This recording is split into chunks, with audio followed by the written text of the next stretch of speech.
ನೀವು ಭಿಕ್ಷೆ ಬೇಡಿ ಧಾನ್ಯ ತಂದಿದ್ದು ಎಲ್ಲಿಂದ?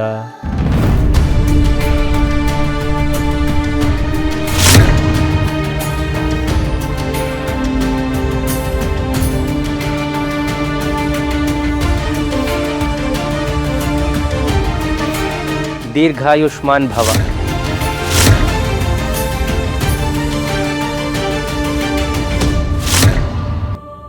ಬೇಡಿ ತಂದವರು ನೀವಾದರೂ ಆಕೆ ನೀಡಿದ ಧಾನ್ಯದಿಂದ ಗಂಜಿ ಕುಡಿದವರು ನಾವು. ಆಕೆಯ ಕಷ್ಟದ ಕಣ್ಣೀರು ಕಾರ್ಕೋಟಕ ವಿಷವಾಗಿ ಮೊದಲು ನಮ್ಮನ್ನು ಕಾಡಲಾರಂಭಿಸಿತು. ಯಾವಾಗ ನೀವು ಹೋಗಿ ಆಕೆಯ ಕಣ್ಣೀರನ್ನು ಒರೆಸಿದಿರೋ ಆ ಕ್ಷಣವೇ ನಮಗೆ ನೋವಿನಿಂದ ಮುಕ್ತಿ ಸಿಕ್ಕಿತು. ಶ್ರೀಹರಿ, ಏನಪ್ಪ ನಿನ್ನ ಲೀಲೆ? ಎಲ್ಲೋ ಬಿತ್ತಿದ ಬೀಜ, ಯಾರೋ ಬೆಳೆದ ಧಾನ್ಯ, ಯಾವುದೋ ಕೈ ನೀಡಿದ ದಾನ, ಬೇಡಿದವರು ಯಾರೋ, ಬೆಂದ ನೀರಾವುದೋ, ಆದರೆ ಅದನ್ನು ಉಂಡವರಿಗೆ ನೋವು. ಈಗ ಶಮನ, ಎತ್ತಣ ಮಾಮರ, ಎತ್ತಣ ಕೋಗಿಲೆ. ಏನಪ್ಪ ನಿನ್ನ ಲೀಲೆ ಶ್ರೀಹರಿ, ಅಲ್ಲವೇ ಗುರುಗಳೇ? ಹೌದು.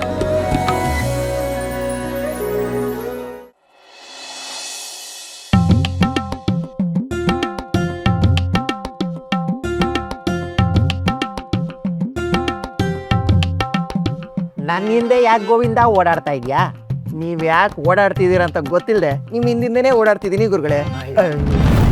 ನಾನು ನಿನ್ಗೆ ಆವತ್ತೇ ಹೇಳಿದೆ, ನಮ್ಮ ರಾಜಕೀಯ ಏನಿದ್ರು ಮಠದ ಒಳಗಡೆ ಹೊರಗಡೆ ಅಲ್ಲ ಅಂತ. ನನ್ನ ಮಾತು ಕೇಳಿದ್ಯಾ ಗೋವಿಂದ? ಭಾರೀ ಗಂಟು ಸಿಗತ್ತೆ, ಗದ್ದೆ ಸಿಗತ್ತೆ ಅಂತ ಆಸೆ ಹುಟ್ಟಿಸಿ ತಗಲಾಕ್ಬಿಟ್ಟೆ. ಇವಾಗ ನೋಡಿ, ಗುರುಗಳಿಗೆ ಗೊತ್ತಾದರೆ ಮಾನ ಮರ್ಯಾದೆ ಎಲ್ಲ ರಾಜಾಗತ್ತೆ. ಈ ವಿಷಯ ಎಲ್ಲ ಗುರುಗಳು ಗೊತ್ತಾಗುತ್ತೆ ಅಂತ ನನ್ಗೆ ಹೇಗೆ ಗೊತ್ತಾಗುತ್ತೆ ಗುರುಗಳೇ? ಬಿಟ್ಟಿ ಸಿಗೋದನ್ನ ಬಿಡೋದಿ ಯಾಕೆ, ಗೆಬ್ರಕೊಬಿಡೋಣ ಅಂತ ಹೇಳ್ದೆ ಅಪ್ಪ. ಗೆಬ್ರೋದಿಲ್ಲಿಂದ ಗೋವಿಂದ, ಈಗ ಮಠದಿಂದ ನಾವೇ ಗುಬ್ರ ಹಾಕೊಂಡು ಹೊರಗೋಗೋ ಹಾಗಾಗಿದೆ. ಪುಷ್ಕಳವಾದ ಭೋಜನ, ಆಗಾಗ ಪ್ರವಚನ, ಬೆಚ್ಚಗಿನ ವಸನ, ಸಕಲೆಂಟು ಸೌಲಭ್ಯಗಳು ಕಷ್ಟ ಇಲ್ಲದೆ ಸಿಗ್ತಾ ಇತ್ತು. ಈಗ ಹೊರಗಾಕಿದ್ರೆ ಗತಿ ಏನು ಗುರುಗಳೇ?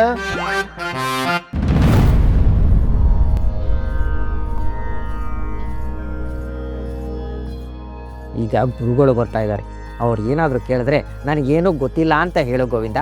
ಸರಿ ಗುರುಗಳೇ.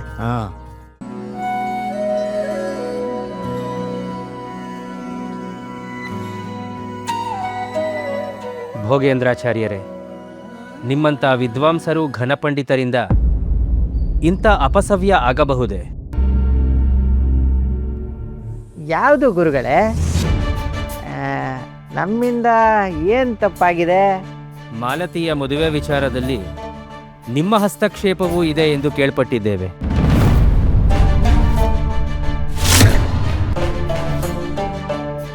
ಅದೇನಾದರೂ ನಿಜವಾಗಿದ್ದರೆ ಮಠದಲ್ಲಿರುವ ಅವಕಾಶವನ್ನು ನಿಮ್ಮ ಕೈಯಿಂದ ನೀವೇ ಕಳೆದುಕೊಳ್ಳುತ್ತೀರಿ. ಅಯ್ಯಯ್ಯೋ, ನಾನು ಯಾಕೆ ಅವಳ ವಿಷಯಕ್ಕೆ ತಲೆ ಹಾಕ್ಲಿ ಗುರುಗಳೇ? ಯಾರೋ 4 ಜನ ಹೇಳಿದ್ರು ಅಂತ ನೀವು ನನ್ನ ಮೇಲೆ ದೋಷಾರೋಪ ಮಾಡ್ಬೋದೇ? ನಾವು ಯಾರ ಮೇಲೂ ವೃಥಾ ಅನುಮಾನ ಪಡೋದಿಲ್ಲ, ಆಪಾದನೆಯಂತೂ ಮಾಡೋದೇ ಇಲ್ಲ ಅಂತ ನಿಮಗೆ ತಿಳಿದಿದೆ ಅಲ್ವಾ ಆಚಾರ್ಯರೇ?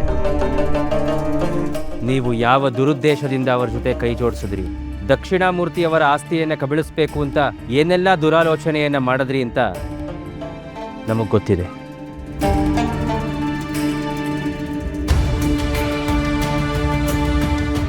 ಮಹಾರಾಜರ ಹತ್ತಿರ ನ್ಯಾಯಕ್ಕೆ ಕಳುಹಿಸಿ ಸಾಕ್ಷಿಯನ್ನು ಒಪ್ಪಿಸ್ಬೇಕೇನು? ಅಯ್ಯೋ, ದಮ್ಮಯ್ಯ ಅಂತೀನಿ ಗುರುಗಳೇ, ಹಾಗೆಲ್ಲ ಮಾಡಬೇಡಿ. ನನ್ನಿಂದ ಮಹಾಪರಾಧ ಆಯಿತು. ಇನ್ಯಾವತ್ತೂ ಈ ಥರ ಕೆಲಸ ಮಾಡೋಕ್ಕೆ ಹೋಗೋದಿಲ್ಲ.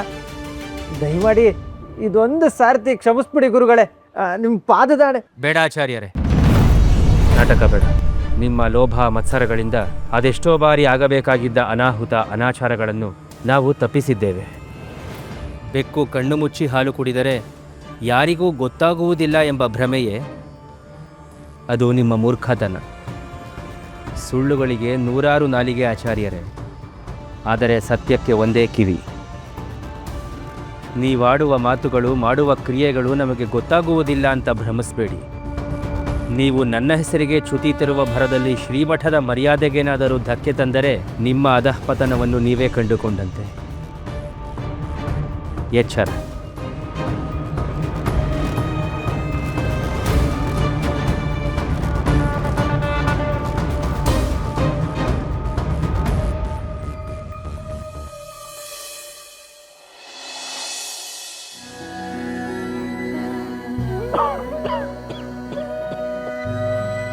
ಶ್ರೀಹರಿ,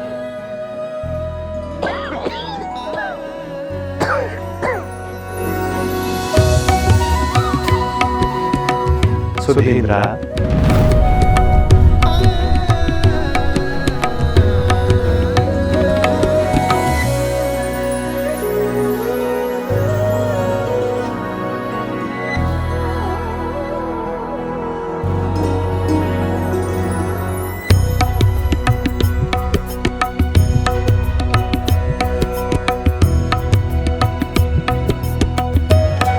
ಮೂಲರಾಮ, ತಂದೆ ಮತ್ತೆ ನನಗೆ ದರ್ಶನ ನೀಡಿದೆಯಾ ಸ್ವಾಮಿ? ಸುಧೀಂದ್ರ, ನಿನಗೆ ಇಹದ ಬಂಧನ ಇನ್ನೂ ಸಾಕಾಗಲಿಲ್ಲವೇ? ನಿನ್ನ ಪಾಲಿಗೆ ವಿಧಿ ವಿಧಿಸಿದ ಕರ್ತವ್ಯ ಮುಗಿದಿದೆ. ನೀನು ಅದನ್ನು ಯಶಸ್ವಿಯಾಗಿ ಪೂರೈಸಿದ್ದೀಯ. ಎಲ್ಲವೂ ನಿನ್ನ ಆಶೀರ್ವಾದದ ಬಲದಿಂದ ನಡೆಯಿತು ತಂದೆ. ಸನ್ಯಾಸತ್ವವನ್ನು ಒಲ್ಲೆ ಎನ್ನುತ್ತಿದ್ದ ನಮ್ಮ ಶಿಷ್ಯರು ಪೀಠವನ್ನು ಅಲಂಕರಿಸಿದರು. ಈಗ ಯಶಸ್ವಿಯಾಗಿ ಪೀಠವನ್ನು ನಿರ್ವಹಿಸುತ್ತಿದ್ದಾರೆ. ತಿಳಿದಿದೆ.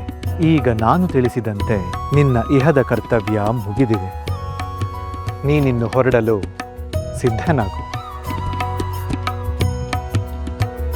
ಏನೋ ಯೋಚಿಸುತ್ತಿರುವೆಯಲ್ಲ? ಸುಧೀಂದ್ರ, ನೀನು ಯೋಚಿಸಬೇಕಾದ ದಿನಗಳೆಲ್ಲ ಮುಗಿದವು. ನಿನ್ನ ಶಿಷ್ಯ ತನ್ನ ಜೀವನದ ಉದ್ದೇಶಕ್ಕಾಗಿ ಈಗ ವಿಜೃಂಭಿಸಬೇಕಾದ ಅಗತ್ಯವಿದೆ. ಇದು ದೈವ ಸಂಕಲ್ಪ. ತಿಳಿಯಿತು ತಂದೆ, ತಿಳಿಯಿತು. ನನ್ನನ್ನು ಈ ಇಹದ ಬಂಧನದಿಂದ ಮುಕ್ತಿಗೊಳಿಸಲು ನೀನೇ ಬಂದೆಯಾ ಸ್ವಾಮಿ? ಆಹಾ, ನನಗೆ ಇದಕ್ಕಿಂತ ಹೆಮ್ಮೆ ಉಂಟೆ ದೇವ. ನಿನ್ನ ಮಾತಿನಂತೆ ಮುಂದೆ ರಾಘವೇಂದ್ರ ತೀರ್ಥರ ಭವಿಷ್ಯವು ಹೇಗೆ ಎಂದು ಗೋಚರವಾಗುತ್ತಿದೆ. ನಿನ್ನ ಅಣತಿಯಂತೆ ಅವರಿಂದ ಲೋಕ ಕಲ್ಯಾಣವಾಗುತ್ತದೆ. ಈಗ ನನಗೆ ನೆಮ್ಮದಿ ತಂದೆ. ಈಗಲೇ ನಾನು ನಿನ್ನೊಂದಿಗೆ ಬರಲು ಸಿದ್ಧ. ಅಗತ್ಯವಾಗಿ ಹಂಪೆಯಲ್ಲಿ ದ್ವೈತ ಸಿದ್ಧಾಂತದ ಪೀಠಿಕೆ ಹಿಡಿದು ಮೆರೆದ ಹಿರಿಯ ಜೀವಗಳು ವೃಂದಾವನಸ್ಥರಾಗಿದ್ದಾರೆ. ಅದೇ ಕ್ಷೇತ್ರದಲ್ಲಿ ನೀನು ಕೂಡ ವಿಶ್ರಮಿಸಬೇಕಾಗಿದೆ. ನಿನ್ನ ಪ್ರಯಾಣ ಆರಂಭಿಸಿ ಈ ನಡುವೆಯ ಮಾರ್ಗ ಮಧ್ಯದಲ್ಲಿ ಎದುರಾಗುವ ಕರ್ತವ್ಯ ಜವಾಬ್ದಾರಿಗಳನ್ನು ಪೂರೈಸಬೇಕಾಗಿದೆ. ನಿನ್ನ ಸವಾರಿ ಹಂಪಿಯತ್ತ ಸಾಗಲಿ. ಅಪ್ಪಣೆ ಪ್ರಭು, ಅಪ್ಪಣೆ. ಮಂಗಳವಾಗಲಿ.